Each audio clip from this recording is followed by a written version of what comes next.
இப்போ நீங்கள் பார்த்துக்கிட்டு இருக்க இந்த பீச் இது மரீனா பீச். சென்னையில் இல்லை, குவைத்தில். ஆமாம், குவைத்தில் சால்மியாவில் இருக்கிற மரீனா பீச். ஈவினிங் ஒரு 3 o'clock மேலே முடிஞ்சால் இந்த பீச்சுக்கு போயிட்டு வாங்க. செம்ம சூப்பராக இருக்கும் கிளைமேட். எலக்ட்ரிக் சைக்கிள்ஸ் இருக்குது, போட் ரைட்ஸ் இருக்குது, அழகான வியூ பாயிண்ட்ஸ் நிறைய இருக்குது. குளிக்கலாம், நிறைய சுற்றி பார்க்குறதுக்கு இடம் இருக்குது.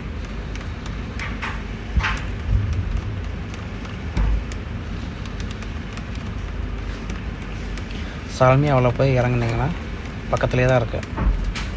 ட்ரை பண்ணி பாருங்கள் எப்படி இருக்குன்னு. ஓகே.